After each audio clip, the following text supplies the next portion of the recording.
La promesse de Dieu, de Christ s'est réalisée dans la vie de ses disciples, de ses apôtres. Ils étaient enfermés, ils étaient à 120, ils étaient enfermés dans la chambre haute. Christ leur avait dit, attendez ici, ne bougez pas. Et ils attendaient la promesse. J'aime bien ce que Jésus avait dit à ses disciples avant de partir, lorsqu'il leur apparaissait. Ça se trouve dans Jean 16, je pense. Je peux commencer au verset 5. J'aime bien la façon dont il leur expliquait que lui devait partir et l'importance de son départ et de la venue du Saint-Esprit dans la vie de ces gens auxquels il laissait une mission que nous sommes en train de perpétuer jusqu'à date. Jésus leur a dit ceci. Si vous voulez lire, vous lirez chez vous à la maison. C'est dans Jean 16, à partir du 5e verset. Maintenant, je m'en vais vers celui qui m'a envoyé, et aucun de vous ne me demande où vas-tu. Mais parce que je vous ai dit ces choses, la tristesse a rempli votre cœur. Cependant, je vous dis la vérité, il vous est avantageux que je m'en aille. Car si je ne m'en vais pas, le consolateur ne viendra pas vers vous, mais si je m'en vais, je vous l'enverrai. Quand il sera venu, il convaincra le monde en ce qui concerne le péché, la justice et le jugement. En ce qui concerne le péché, parce qu'il ne croit pas en moi. La justice, parce que je vais au Père et que vous ne me verrez plus. Le jugement, parce que le prince de ce monde est déjà jugé. J'ai encore beaucoup de choses à vous dire, mais vous ne pouvez pas le porter maintenant. Mais quand le consolateur sera sur vous, l'esprit de vérité, il vous conduira dans toute la vérité, car il ne parlera pas de lui-même, mais il dira tout ce qu'il aura entendu, et il vous annoncera les choses à venir.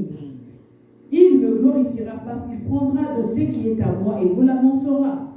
Tout ce que le Père est à moi, c'est pourquoi j'ai dit qu'il prend de ce qui est à moi et qu'il vous l'annoncera. Vous pouvez continuer. Je voulais juste, ce n'est pas ma prédication de ce soir, mais je voulais juste attirer notre attention sur l'importance du Saint-Esprit dans notre vie. Jésus a dit, il vous est avantageux que je m'en aille. Si je m'en vais, je veux vous l'envoyer. On ne peut pas nous tous être ici. Il faut que moi je parte pour que lui vienne. Et lui, quand il viendra, il apportera la consolation dans vos cœurs. Le Saint-Esprit est un esprit de consolation, un esprit consolateur. Lui qui nous compte. Pourquoi Jésus enverra-t-il un esprit de consolation dans nos cœurs? Parce qu'il sait que dans ce monde, il y a beaucoup de choses qui affligent les enfants de Dieu. Il y a beaucoup de choses, et les problèmes, les difficultés, toutes ces choses concentrées en nous ouvrent beaucoup de portes.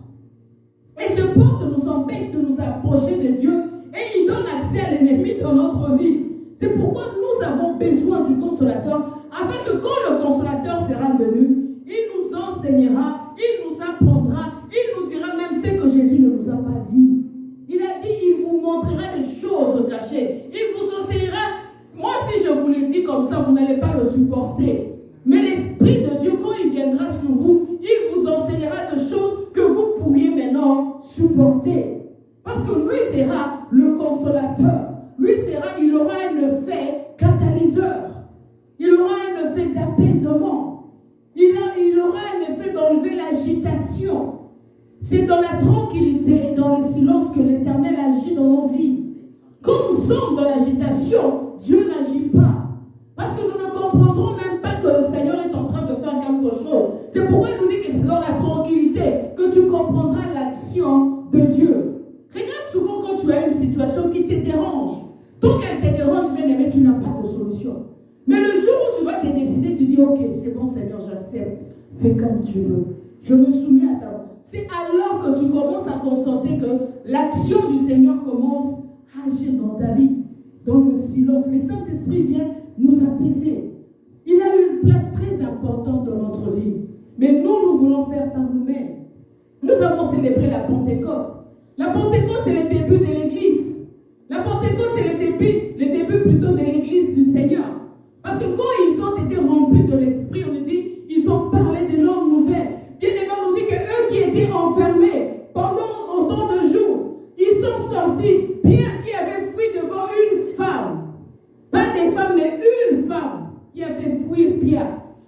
Parce qu'il lui a simplement dit, il a dit aux gens, ah, ce monsieur, il ressemble à Jésus, hein. Il parle comme Jésus, hein. Il est habillé comme celui-là qu'on a arrêté. Il parle, en tout cas la façon de parler, c'est comme si. Pierre a dit, moi je ne le connais pas.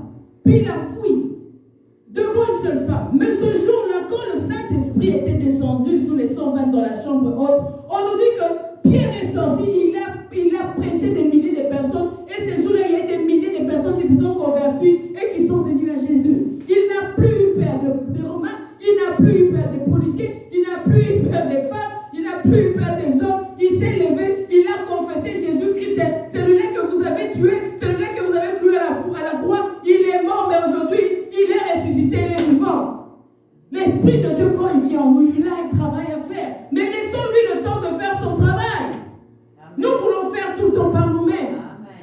En voulant faire par nous-mêmes, bien aimés, nous épuisons. Non pas spirituellement, mais physiquement aussi.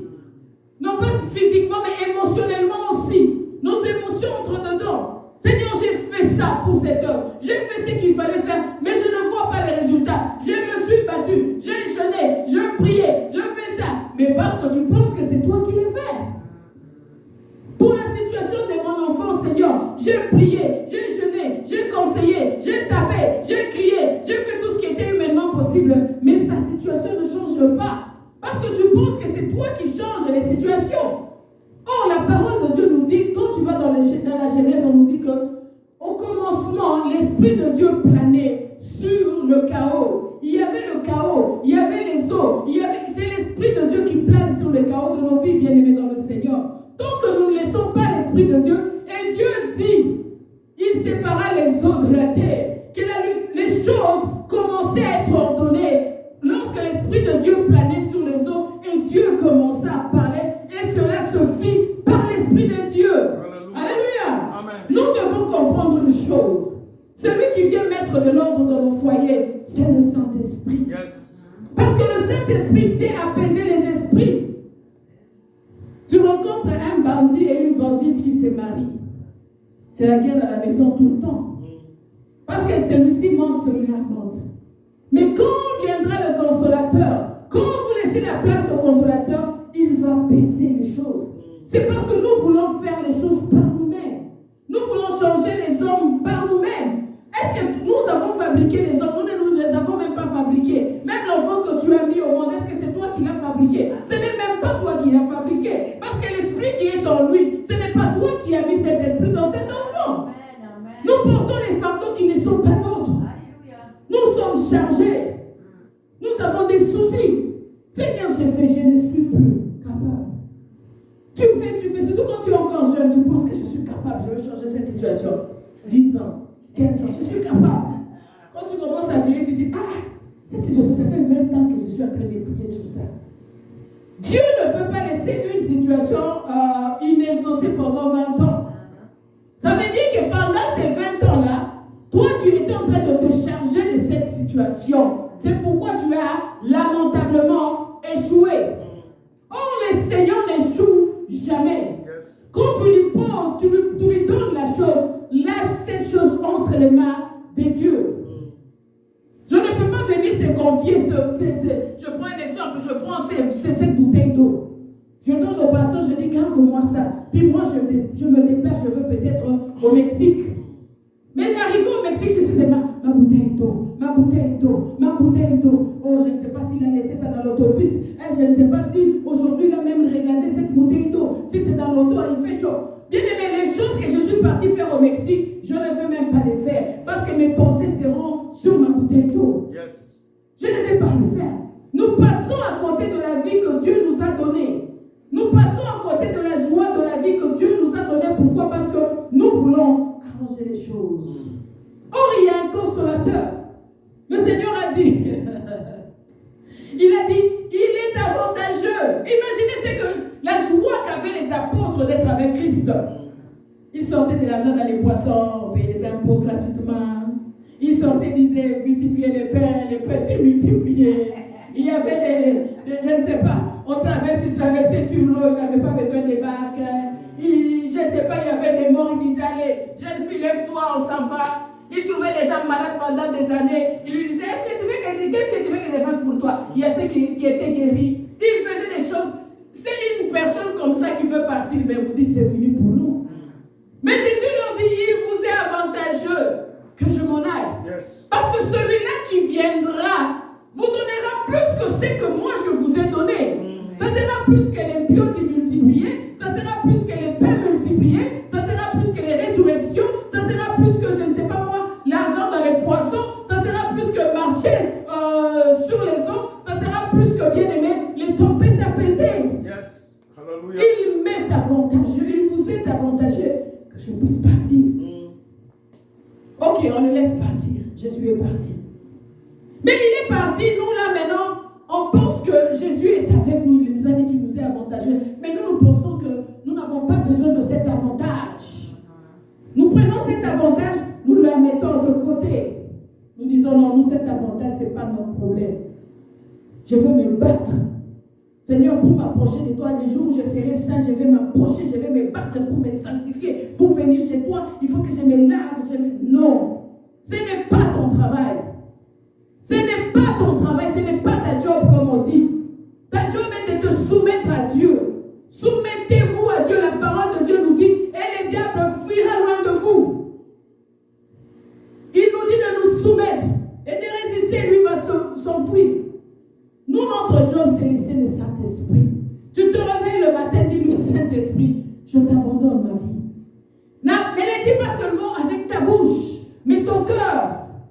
Tu dis, quand je suis en train de sortir, ce n'est plus moi. Quand je m'étais converti à une chanson que j'aime jusqu'à aujourd'hui, la chanson dit, ce n'est plus moi qui vis, c'est Christ qui vit en moi. Ce n'est plus moi qui vis, c'est Christ qui vit en moi. Ce n'est plus moi qui vis, c'est Christ qui vit en moi. Quel jour de gloire, quand Jésus m'a sauvé. Ce n'est plus toi qui vis. Si tu penses que c'est toi qui vis, c'est tu es la personne la plus malheureuse. Ce n'est plus toi qui vis. Nous portons des fois même des maladies dans notre corps parce que nous savons que c'est nous qui vivons avec ces choses. Quand tu auras compris que le sang qui coule dans tes veines n'est pas ton sang, n'est pas le sang de tes parents, tu résisteras à ces choses qui veulent s'imposer dans ta vie. Tu résisteras à ces choses qui veulent s'imposer dans ta destinée. Et tu leur diras, ce n'est plus moi qui vis. Même dans les générations après, ce ne sera pas moi qui vis. Les lois générationnelles n'auront pas d'emprise sur moi, même sur les générations à venir, parce que c'est Christ qui vit en moi. Moi, je suis mort. Le jour où nous mourrons dans le baptême, nous mourrons avec Christ et nous ressuscitons avec lui. Notre chair doit mourir, notre nous doit mourir, et nous devons laisser la place au Saint-Esprit. Quand nous lui laissons la place, bien-aimé, il fait des choses merveilleuses dans notre vie. Comme je vous ai dit, moi j'ai dormi. Moi je ne savais pas que ma soeur avait reçu des choses au niveau de... Je ne savais rien. Mais comme on dit toujours, le Saint-Esprit est songi, ça veut dire qu'il peut te dire les choses de l'autre saint, que l'autre sache qu'il t'a dit ces choses. Il va te dire les choses même qui sont cachées. Moi je me suis levée en disant que non, ma bien-aimée a été visitée. Or, elle a été effectivement visitée. Et le Seigneur m'a amené jusque chez elle dans le songe. J'ai passé toute ma nuit. J'ai dit, Seigneur, je te fais dormir. Tu vois, quand tu as des songes, c'est comme si tu n'as pas dormi.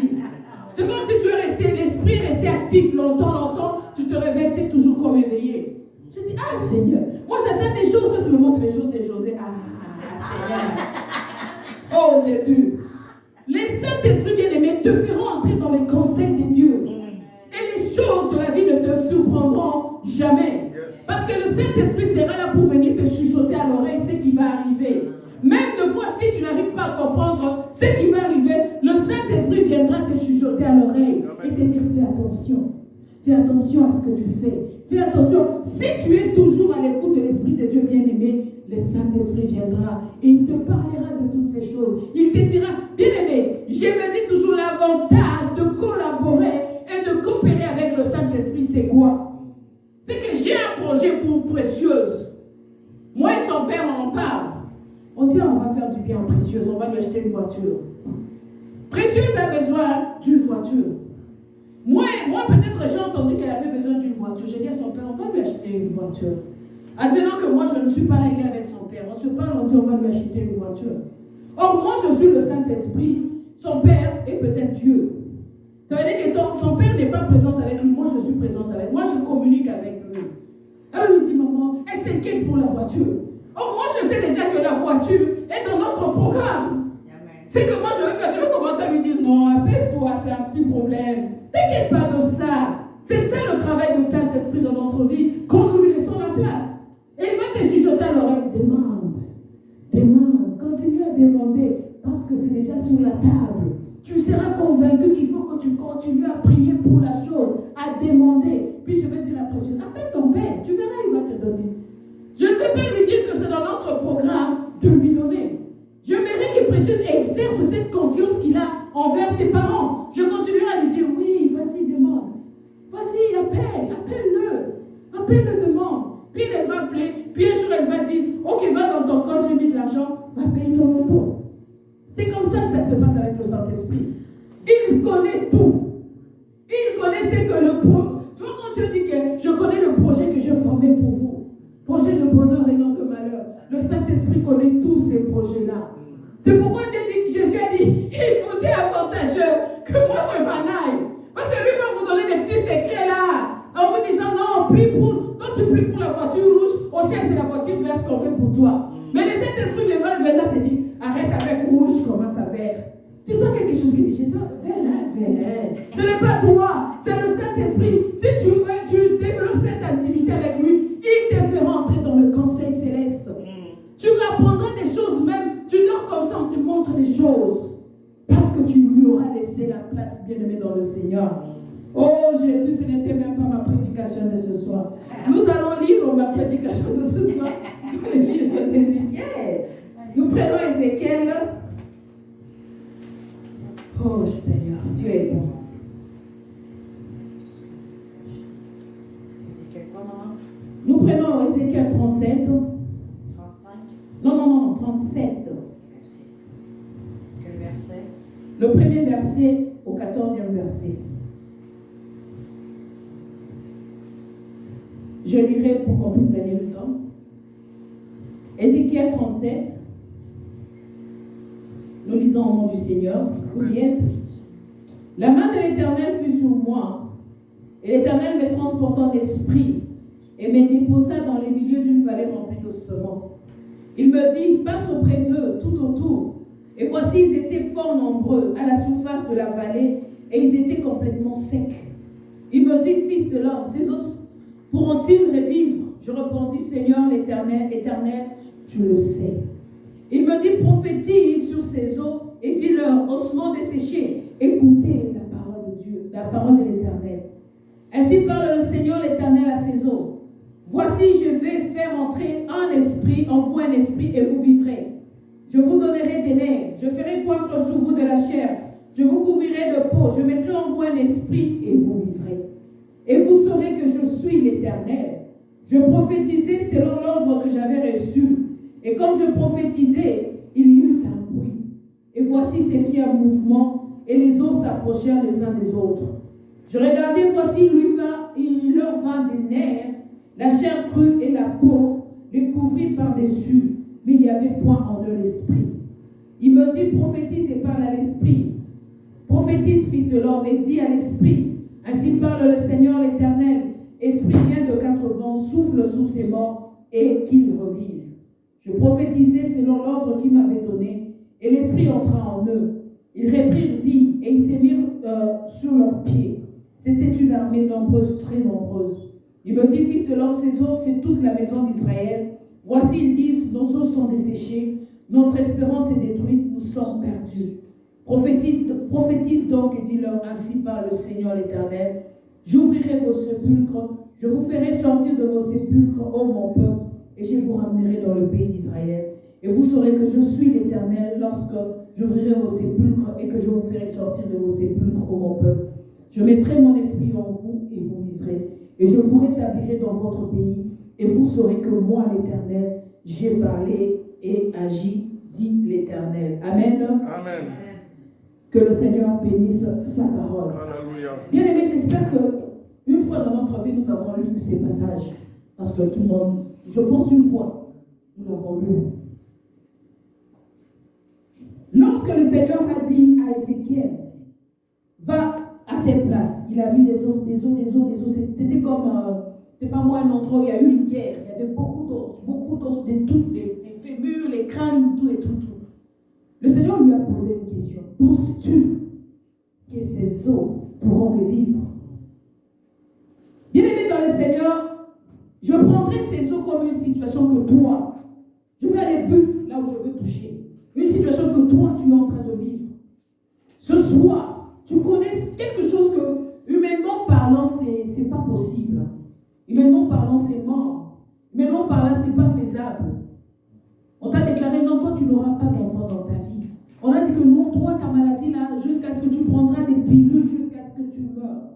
On a dit que ta situation à toi, non, c'est fini. Personne ne peut plus prendre soin de cette situation. Et c'est ça que le Seigneur a dit à Ézéchiel. Il lui a dit, regarde ces ossements. Penses-tu qu'il peut revivre? Penses-tu qu'il peut y avoir de la vie dans ces ossements? Ézéchiel a dit, Seigneur, toi-même, tu le sais.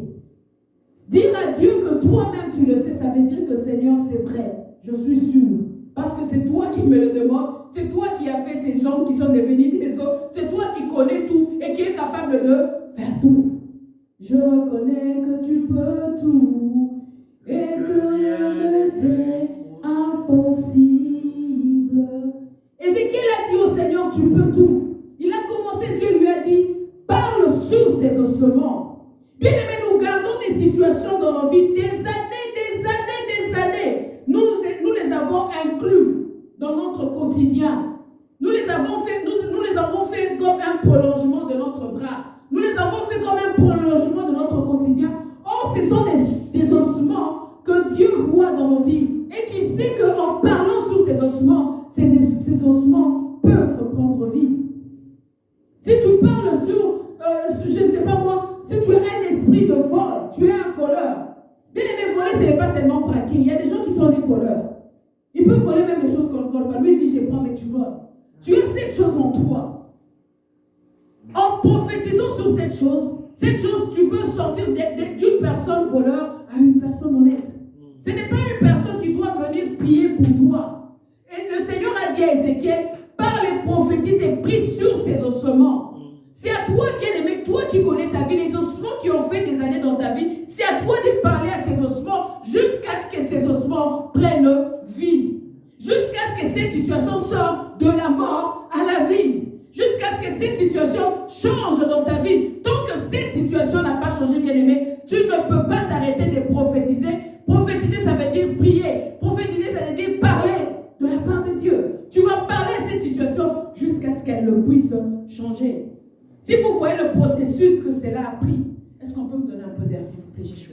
Si vous voyez que le processus que cela a pris, on a commencé à parler. Quand il a parlé, il nous a dit, il y a eu comme un grand bruit. Il y a eu comme un grand bruit. On nous dit que les os ont commencé à bouger. Mais il y a certaines personnes, quand les os ont commencé à bouger dans leur vie, ils ont arrêté de prier. Il y a eu une petite amélioration. Eux, ils ont arrêté de prier. Il y a eu une petite situation qui s'est un peu réglée. Les deux, tu dis non, maintenant ça suffit, je ne prie plus. Tu peux prier, bien-aimé, parce que les ossements de cette armée, bien-aimée, Ézéchiel a commencé par les os. Après les os, bien-aimés, les os se sont rassemblés. Après les os, bien-aimés, il y a eu les nerfs. Après les nerfs, bien-aimés, il y a eu la chair. Après la chair, bien-aimée, il y a eu la peau. Après, bien-aimés, on nous dit qu'il y avait une grande armée, mais elle n'était pas active. Cette grande armée n'était pas active parce que Ézéchiel devait continuer à parler, à prophétiser sur cette situation. Jusqu'à quand accepteras-tu de vivre sous l'esclavage de l'ennemi? Jusqu'à quand accepteras-tu de vivre sous l'esclavage de ta chair? Jusqu'à quand accepteras-tu de vivre les choses qui ne sont pas bonnes, des choses qui ne sont... Toi-même, tu te dis au fond de toi, non, c'est pas normal. Des fois, des choses, tu dis, non, c'est pas normal. C'est pas normal que je vive. C'est pas normal. Mais tu te limites à dire, c'est pas normal. Or, le Seigneur te pose la question, crois-tu que cette situation peut sortir du point A vers le point B? Tu ne fais rien, tu restes, tu regardes la situation. Bien aimé, sur la terre, nous n'avons qu'une seule vie. On n'en a pas deux. Et nous devons prendre soin de la vie que le Seigneur nous a donnée. C'est à nous de nous lever. Comme Ézéchiel s'est levé, il a commencé à prophétiser, à parler sur ses ossements. On nous dit qu'à la fin, c'était une très grande armée. Bien aimé, peut-être que derrière toi, derrière la situation que tu vis, il y a une très grande bénédiction, mais que toi, tu laisses sous forme d'ossements. Il faut que tu te lèves et que tu parles et que tu agisses. Alléluia. Il n'y a personne qui va s'élever à ta place. Yes. Il n'y a personne qui va parler à ta situation. Amen. La personne qui met tes chaussures, c'est toi. Qui connaît la douleur de tes chaussures, c'est toi. Tu peux m'en parler, je peux prier pendant 10 minutes. Or, ta situation m'en demande 1 heure. Je n'ai pas 1 heure à te donner, excuse-moi. Je n'ai même pas une pour moi. Alors la meilleure personne la mieux placée pour en prendre une, c'est toi-même. Si j'ai pris pour 10 personnes, je vais prendre 10 heures par jour, je vais trouver ça où? Il faut que j'aille travailler, il faut que je dorme. Ça veut dire que la personne que tu penses, tu te confies en elle, tu dis, je lui ai dit, elle prie pour moi, puis toi tu dors. C'est toi qui dois t'élever sur ta situation, parler sur ta situation, tant qu'elle ne change pas. David a dit, pour l'amour des cieux, je ne me tairai pas jusqu'à ce que parvienne la délivrance. Ta propre délivrance, c'est toi qui vas la chercher. Le Seigneur nous a dit, comme je nous ai dit tantôt, il a dit, tantôt bien-aimé, l'Esprit est là. Il vous est avantageux que je m'en aille, afin que quand viendra le Saint-Esprit, l'Esprit de vérité, il vous montrera tout ce qui est caché. Il n'y a rien qui va être caché. Bien-aimé, quand tu veux savoir des choses, tu es le prophète de ta propre vie. Le premier prophète de ta vie, c'est toi. Le Seigneur a dit dans les derniers temps, je répandrai de mon esprit sur toute chair. Bien-aimé, sur toute chair. Donc, si tu n'es pas chair, tu es des bois, mets-toi à côté de cette prophétie. Mais si tu as la chair et le sang, va chercher le Seigneur, peuple de Dieu. Va chercher jusqu'à ce que lui-même puisse venir te donner la victoire. Va le chercher jusqu'à ce que tu vois ton armée s'élever, commencer à frapper des pieds et à marcher. Va le chercher jusqu'à ce que tu vois l'épée s'élever de ton armée. Va le chercher jusqu'à ce que tu viennes et tu dis, dossier clos. Tant que ton dossier n'est pas clos, tant que cette situation n'est pas finie, bien-aimé, ne te lasse pas de parler, de prophétiser sur cette situation comme a fait Ézéchiel. Je commençais par nous parler du Saint-Esprit parce que c'est pour nous dire que toutes ces choses, nous ne le faisons pas par nous-mêmes, nous le faisons sous l'onction et la direction du Saint-Esprit. Lorsque nous ne nous laissons pas la place qu'il faut, il ne fera pas. Il ne fera pas. Il ne fera pas faire parce que toi tu es là, tu pleures. Les pleurs n'ouvrent rien. Ouvre ta bouche, prie et parle à ta situation. Les larmes ne sont pas une prière. Tu as une bouche. Si Dieu voulait que nous parlions, il allait mettre nous pleurons avec la bouche.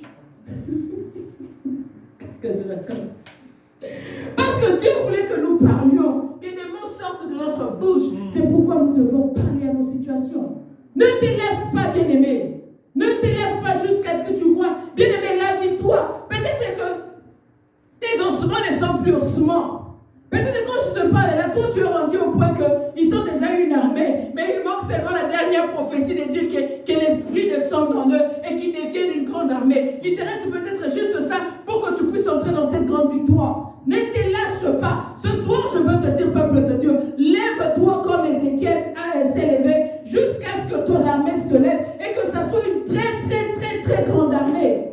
Parce que le Dieu que nous prions, on l'appelle l'Éternel des armées, le Saint d'Israël, le Tout-Puissant, l'incomparable, l'indomptable, l'insondable, l'immuable, le Tout-Puissant, le Père éternel, le Prince de paix, l'ancien des jours. Il n'a ni commencement, ni fin. L'âge ne connaît pas d'impact sur sa vie. Il n'est pas situé ni dans le temps, ni dans l'espace. C'est le Dieu que toi tu appelles Père. Et tu as des ossements qui tu traites dans ta vie depuis une vingtaine d'années. Lève-toi. L'Esprit est en toi. Lève-toi. toi. Le diable semble te dire, ah, t'es sûr que c'est que Louis est en train, c'est même pas vrai ce qu'elle raconte. Raconte des histoires. Non, je te raconte pas des histoires. Je te dis les choses vraies que tu mets en pratique, que tu verras. Ne te laisse pas de parler sur ta vie. Alléluia. Ne te laisse pas de parler sur ta situation. Alléluia. L'autre fois, je vous ai dit, quand Jésus a parlé sur, a maudit les figuiers, il a dit aux figuiers, toi là, je voulais manger, tu n'as pas donné même des petits grains. Toi, tu ne donneras plus jamais. Jésus est parti. Ce n'est pas quand il est parti que le figuier a séché. Non. C'est pour nous dire que la parole, c'est au retour. Je ne sais pas combien de jours, parce que je n'ai plus l'idée. Combien de jours vous avez fait là où vous étiez partis. C'est au retour que les disciples, je pense que marcher avec Jésus, c'était les gens, ça c'est moi. Ils étaient des personnes du genre, il avait dit, on va voir si ce qu'il avait dit c'est vrai. Parce qu'on va voir, il avait maudit, on va voir si c'est réellement maudit. Parce qu'ils étaient en train d'apprendre qui était Christ. Quand ils sont arrivés, regarde Jésus, l'herbe que tu avais dit qu'il va sécher, il est devenu sec. L'herbe a été maudit le jour où Jésus a dit, tu ne donneras plus de fruits. Et il est parti. La malédiction avait commencé. C'est comme la prophétie que toi tu sors sur tes ossements. La fois où toi tu dis que la maladie quitte mon corps. Le premier jour où tu as prophétisé sur cette maladie, c'est le premier jour où ta prophétie a commencé à faire effet. Comme on nous dit ici, il y a déjà eu un grand bruit. On nous dit qu'il y a eu un grand bruit. Quand il y a l'esprit, il y a toujours un grand bruit. Quand ce grand bruit, ça veut dire qu'il y a quelque chose qui est déjà commencé. Quand tu parles, il y a quelque chose qui se passe. Ne minimise pas ta personne. Ne minimise pas qui tu es. Ne te pense pas petit. Dieu dit ceux qui sont petits, c'est ceux qui sont grands dans le royaume des cieux. C'est Dieu qui l'a dit, c'est pas moi. Quand tu penses que tu es petit, quand tu ouvres la bouche dans les cieux là, il y a des choses extraordinaires qui se passent. Ne minimise pas l'Esprit de Dieu qui est en toi. Parce que si tu minimises ce que tu dis, ça veut dire que tu penses que l'Esprit est petit. Or, l'Esprit n'est pas petit. L'Esprit est grand. Et c'est lui qui fait des choses en toi. Ça veut dire que ce n'est pas toi qui prophétise. Ce n'est pas toi qui parle. Ce n'est pas toi qui change les situations. Mais c'est l'Esprit qui est grand qui fait ce travail. Quand Jésus a maudit, il est parti. Ils sont partis là où ils étaient partis des jours. L'effet de la malédiction était tombé quand Christ a ouvert sa bouche.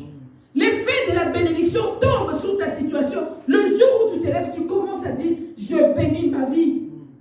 Ma vie ne sera plus comme ça.